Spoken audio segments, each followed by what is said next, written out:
Assalamualaikum warahmatullahi wabarakatuh. Hai sahabat saya sekalian, terima kasih telah berkunjung kembali di channel yang sederhana ini.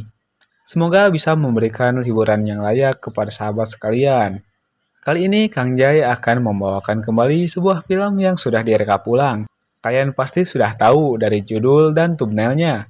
Yap, benar sekali. Film ini merupakan live action yang diadaptasi dari animenya Rurouni Kenshin atau yang lebih dikenal dengan Samurai X. Film ini disutradarai oleh Keiichi Otomo dan dibintangi oleh Takeru Sato juga Emi Takei. Sedikit spoiler di awal, film ini berfokus pada perjalanan Kenshin yang melepas julukannya sebagai pembunuh berantai dan memilih menjadi seorang pengembara sebagai langkah penebusan dosa di masa lalunya. Film ini berjudul Rurouni Kenshin yang dirilis pada tahun 2012 kemarin. Langsung saja kita mulai pada kelanjutan ceritanya.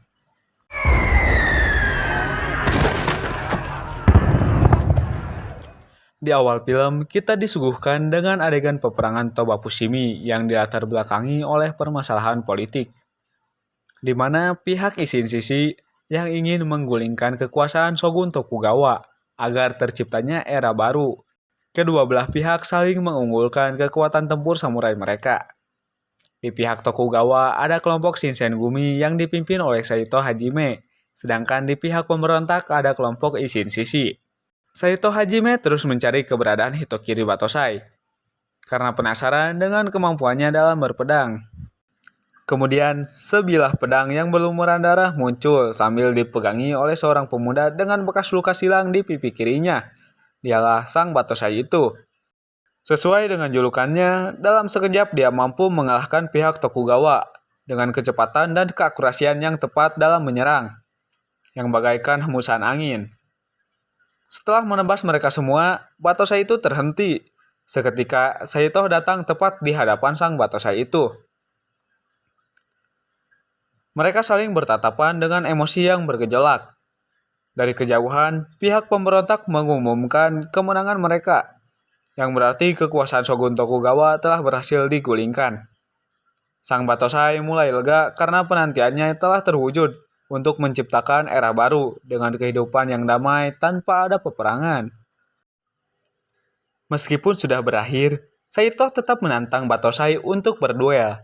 Karena keyakinan yang dimiliki Saito itu, jalan seorang samurai itu telah ditentukan, hidup dan mati dengan pedang.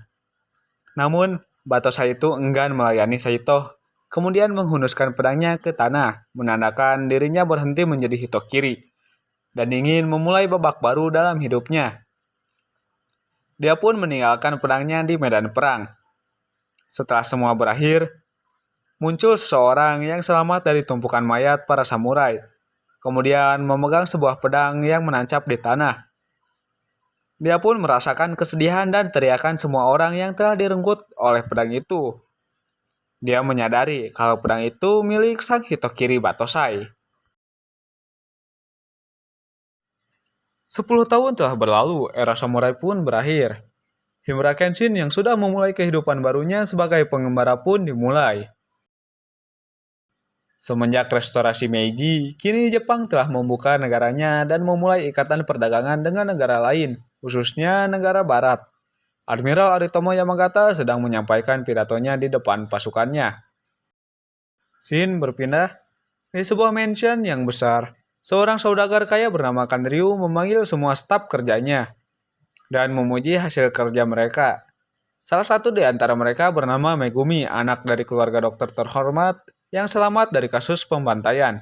Setelah itu, Kanryu mempersilahkan mereka kembali ke tempat kerjanya. Sesaat sebelum Megumi keluar ruangan, dia dihentikan anak buahnya Kanryu dan menutup kembali pintunya. Rekan kerja Megumi yang berada di luar ruangan merasa heran. Kemudian, Algojo Kanryu datang dan membantai mereka semua. Megumi dan satu rekannya yang menyaksikan kejadian itu kini merasa takut. Kanryu kemudian berbicara bahwa saat ini dirinya hanya membutuhkan seorang pekerja saja. Saat mendengar itu, pria di samping Megumi ketakutan. Kanryu lebih memilih Megumi. Pria tadi kemudian kabur melewati jendela. Kanryu pun menyuruh sang Batosai untuk membereskan sisanya. Keesokan harinya di tengah kemeriahan festival, Himura Kenshin yang tiba di sana kemudian menikmati suasananya sambil memesan kue panggang. Di lain sisi, Saito Hajime yang di awal cerita muncul kini menjadi petinggi kepolisian Tokyo yang sedang menyelidiki kasus pembunuhan berantai. Dia melihat sebuah kertas dengan tanda telapak tangan disimpan di samping jenazah itu dan menjadi ciri khas si pembunuh. Saat melihat itu, Saito kemudian tahu bahwa itu bukan ulah si Himura Batosai. Ternyata, jenazah tadi adalah seorang anggota kepolisian yang sedang menyamar dan menyelidiki bisnis haram milik Ryu. Kembali kepada Kenshin, dia terlihat sedang melanjutkan perjalanannya. Namun perhatiannya teralihkan dengan sebuah pengumuman yang berisi teror dari orang yang mengaku-ngaku dirinya sebagai Batosai. Tiba-tiba seorang wanita menodongkan pedang kayunya kepada Kenshin dengan penuh kecurigaan. For more info, di era ini pemerintah telah memberlakukan larangan kepada masyarakat untuk tidak membawa pedang. Kenshin menghindari setiap serangannya dan menunjukkan pedang yang dibawanya itu memiliki mata terbalik, sehingga sulit untuk membunuh orang lain. Wanita ini bernama Kaoru. Kaoru yang melihat itu kemudian sadar dan meminta maaf, sambil memberikan kain lapnya kepada Kenshin untuk membersihkan pakaian Kenshin. Scene berpindah. Saito menemui Ryu di kediamannya dan menuduh Ryu sebagai dalang di balik terbunuhnya anggota kepolisian itu. Namun bukti yang dibawanya itu kurang. Lantas, Ryu pun mengelak dan mengalihkan pembicaraan. Tepat saat jam makan siang tiba, Saito kembali dibuat kaget melihat Ryu memperlakukan anak buahnya yang kebanyakan seorang samurai seperti binatang. Saito kemudian mengancamnya lalu pergi meninggalkan Ryu. Setelah kejadian itu, Ryu kembali ke ruangan kerjanya, namun kabar buruk kembali ia dapat kalau Megumi telah melarikan diri. Seketika suasana hati Ryu memburuk. Dia khawatir kalau bisnis haramnya terbongkar. Dia pun menyuruh Jin-Ei untuk mencari Megumi, tapi tidak untuk membunuhnya. Megumi yang sedang berada di kantor polisi sedang meminta perlindungan, namun jejaknya telah diketahui oleh Jin-Ei. Semua anggota polisi dibantai habis oleh Jin-Ei. Megumi ketakutan lalu dia kabur melewati jendela, dan sosok Batosai palsu itu adalah Jin-Ei sendiri. Di tengah jalan, Kaoru melihat seekor kucing lalu menghampirinya. Dari atas jembatan, seorang anggota polisi jatuh dengan bekas tebasan, sambil diikuti oleh Jin-Ei si Batosai palsu. Kaoru yang merasa tidak asing dengan wajahnya lalu meminta Jin-Ei untuk berduel pedang dengannya. Wih, ini wanita barbar juga nih, suka ngajak duel orang lain. Sebelum tebasan dilayangkan oleh Jin-Ei, Kenshin kemudian menolong Kaoru. Saat itu juga, identitas Kenshin sudah terbongkar. Jin-Ei yang melihat bekas luka di pipi Kenshin langsung menyadari kalau dia adalah Hitokiri Batosai yang sudah lama menghilang. Kenshin yang merasakan bahaya kemudian mengajak Kaoru lari menjauh dari Jin-Ei. Kaoru pun mengarahkannya ke dojo miliknya. Setelah sampai, Kaoru menceritakan masalahnya kepada Kenshin. Kenshin yang mengerti perasaan Kaoru kemudian menenangkannya lalu berpamitan. Keesokan harinya, Kaoru yang sedang membersihkan lantai dojo ditemani Yaehiko, murid satu-satunya, didatangi oleh segerombolan orang berandalan yang ingin mengambil alih dojo Kaoru. Kemudian Kenshin datang dan membantu Kaoru mengalahkan mereka. Dengan mudahnya, Kenshin menghindari serangan mereka tanpa perlu menghunuskan pedang miliknya.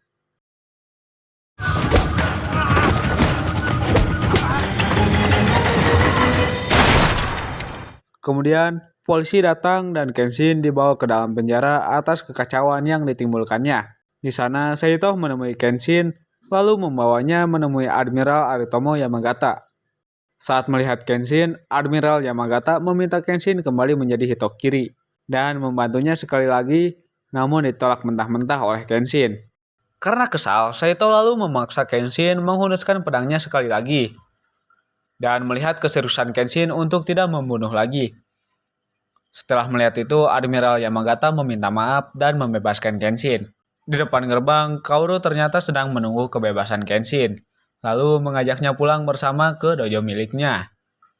Di sisi lain, Yahiko mengira Kaoru sudah pulang, dia pun melihat ke depan. Secara tak sengaja, Yahiko menabrak Megumi. Kemudian, Megumi meminta pertolongan Yahiko. Saat Kaoru tiba di dojo, kemudian dia mengenalkan Kenshin kepada Yahiko. Saat itu juga, Megumi keluar dari kamar mandi. dan berkenalan dengan Kenshin. Kaoru yang melihat itu merasa cemburu. Setelah itu, Kaoru mengambil pakaian ganti milik ayahnya untuk Kenshin. Malam harinya, Kaoru mengajak semuanya pergi makan malam di kedai sebagai rasa terima kasih kepada Kenshin.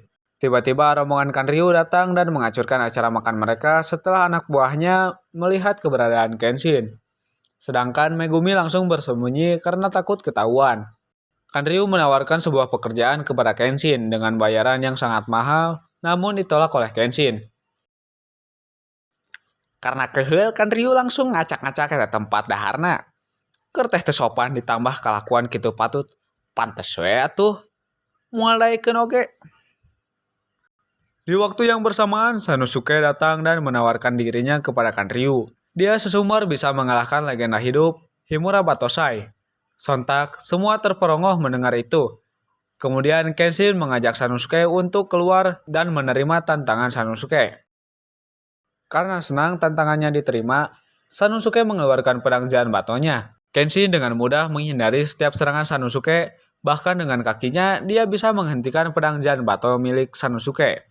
Kemudian Kenshin menanyakan kembali keinginan Sanosuke untuk menjadi pelayan Kanryu. Pertempuran pun berakhir. Di lain sisi, Jin-e terus membantai anggota kepolisian.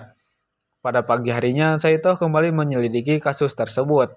Kenshin yang berada di tempat itu juga, kemudian melihat seorang anak kecil yang menangisi mayat ayahnya, yang membuat Kenshin teringat masa lalunya saat membunuh orang-orang di tengah malam. Saat itu ada seorang di antara mereka yang masih selamat dari tebasan Kenshin. Karena tekad dan perasaan sebagai ayah, dia terus melawan Kenshin hingga memberikan sebuah goresan kenangan di pipi Kenshin. Besoknya, Kenshin menyaksikan seorang anak perempuan yang menangisi mayat ayahnya juga. Keraguan pun muncul di hati Kenshin. Saat Megumi sedang mengambil air di sumur, tiba-tiba anak buah Kanryu datang dan memberikan peringatan kepada dirinya untuk lebih waspada lagi. Seketika Dojo Kaoru kedatangan warga yang kesakitan akibat keracunan. Megumi lalu mengecek air sumur di dojo dan mengambil kesimpulan kalau sumber air mereka diracuni oleh Kanryu dengan racun tikus. Dengan tanggap, Megumi mengambil tindakan dan menyuruh Kenshin juga beberapa orang untuk menyiapkan bahan herbal sebagai penawarnya. Setelah semuanya siap, mereka meracik penawarnya. Alhasil, semua bisa diselamatkan. Kemudian Kenshin menghampiri Megumi dan memintanya jujur perihal masa lalunya. Megumi menceritakan semuanya kepada Kenshin bahwa dirinya bekerja dengan Kanryu demi bertahan hidup. Malam harinya, Kenshin kembali merenungkan perbuatan Kanryu yang sudah kelewat batas. Ditambah mengetahui penderitaan yang dialami Megumi. Saat Kenshin ingin pergi, Sanosuke ternyata sudah siap untuk menyerang kediaman Kanryu. Sebelum itu, Kaoru memberikan surat yang ditinggalkan Megumi kepada Kenshin. Mengetahui itu, mereka bergegas pergi. Megumi yang sudah sampai terlebih dahulu kemudian mendatangi Kanryu dengan sebilah pisau di tangannya. Saat kesempatan muncul, Megumi kemudian mengayunkan pisaunya kepada Kanryu, namun ditahan oleh anak buahnya.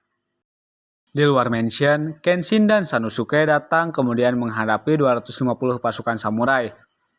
Mereka berdua berhasil melumpuhkannya tanpa ada yang terbunuh satu orang pun. Saat mereka berdua melanjutkan perjalanannya, di lantai pertama Kenshin dan Sanosuke dihadang oleh anak buah Kanryu. Namun, Sanosuke meminta Kenshin agar melanjutkan perjalanan terlebih dahulu. Dia ingin melawan anak buah Kanryu itu. Saat melanjutkan ke ruangan berikutnya, Kenshin dihadang oleh pria bertopeng, yang ternyata salah satu anggota Kenshin saat peperangan 10 tahun yang lalu. Pria bertopeng itu berhasil memberikan tekanan kepada Kenshin. Di lain sisi, Sanosuke yang sedang asyik beradu tinju tiba-tiba meminta waktu sebentar kepada musuhnya. Ternyata, si Sanosuke ini malah sempat-sempatnya makan dan minum. Lawannya juga mau-maunya diajak istirahat dulu. Setelah ngalok-ngalok mendog, si Sanosuke ini kembali kuat. Aduh, udah kayak Popeye aja nih. Yang harus makan bayam dulu biar kuat. Hahaha.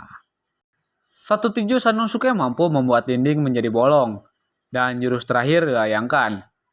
Musuhnya dibanting ke belakang. Pertarungan pun dimenangkan oleh Sanosuke. Kembali ke pertarungan Kenshin. Kenshin yang terpojok lalu mengeluarkan jurus Batosainya yang membuat saraf dan tulang rusuk pria itu patah. Saat akan masuk ke ruangan Kanryu, Kenshin dan Sanosuke dikejutkan dengan tembakan beruntun yang dilancarkan Kanryu. Kemudian Saito datang membantu mereka dan mengatakan sebuah kelemahan dari senjata Kanryu. Sanosuke dan Kenshin mengalihkan perhatian Kanryu dengan pura-pura menyerahkan diri. Saat perhatiannya teralihkan, Sanosuke melemparkan Ryu dengan telur ayam ke arah wajahnya. Mereka pun menyerang Ryu dari dua sisi. Saito muncul dari depan dan mengayunkan pedangnya dengan kuda-kuda andalannya. Seketika lampu di atas Ryu jatuh menimpa dirinya akibat tebasan Saito. Kenshin muncul di atas senjata Ryu dan menodongkan pedangnya. Dari sini Saito mengambil alih semuanya. Kenshin dan Sanosuke menyelamatkan Megumi, tapi semua belum berakhir. Megumi memperingatkan Kenshin tentang keselamatan Kaoru yang sedang disandra oleh Jin-Ei. Kenshin tiba di tempat Jin-Ei dengan kemarahan yang menyelimuti dirinya. Sekali lagi Kenshin harus menghadapi masa lalunya dengan melawan Jin-Ei yang menggunakan katana miliknya dulu. Jin-Ei terus memanas-manasi Kenshin agar kembali menjadi Hitokiri. Dengan sedikit keretakan, Jin-Ei menerapkan jutsu miliknya pada Kaoru, yaitu Shin no Ippu yang membuat paru-paru melemah dan susah untuk bernapas. Jin-Ei berhasil membuat kemarahan Kenshin memuncak dan memberikan sebuah pilihan kepada Kenshin untuk kembali menjadi Hitokiri dan menyelamatkan Kaoru, atau tetap menjadi pengembara dengan memegang teguh janjinya. Dengan waktu 2 menit, Kenshin tidak bisa berpikir jernih lagi karena amarahnya yang begitu besar. Kenshin pun lepas kendali dan menyerang Jin-Ei dengan membabi buta. Dengan jurus andalannya Hiten Mitsurugi Ryu, Batojutsu So Ryusen, dia berhasil menumbangkan Jin-Ei. Sesaat sebelum Kenshin membunuh Jin-Ei, Kaoru berhasil lepas dari jutsu Jin-Ei dan menghentikan niatan Kenshin untuk membunuh. Kemudian menyadarkan Kenshin untuk mempertahankan tujuannya. Karena kekalahannya, Jin-Ei pun lalu membunuh dirinya sendiri dengan pedangnya. Pertempuran pun berakhir. Jin-Ei mati bunuh diri. Kanryu dan anak buahnya diseret masuk penjara. Di akhir cerita, Kaoru yang tersadar dari tidurnya berkat pengobatan Megumi, kemudian mencari keberadaan Kenshin dengan cemas. Kenshin pulang dengan membawa sayuran, dan film ditutup dengan senyuman manis dari Kaoru.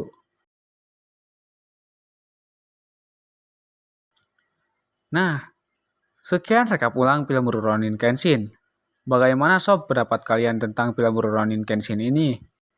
Tentunya memuaskan dan mampu membuat adrenalin kalian terpacu lagi kan? Jangan lupa menonton film aslinya ya, biar lebih memuaskan. Terima kasih sudah menonton sampai akhir. Jangan lupa like, komen, dan subscribe. Juga tekan loncengnya agar mendapat notifikasi video terbaru setiap minggunya. Sampai ketemu di next video, saya Jay pamit undur diri.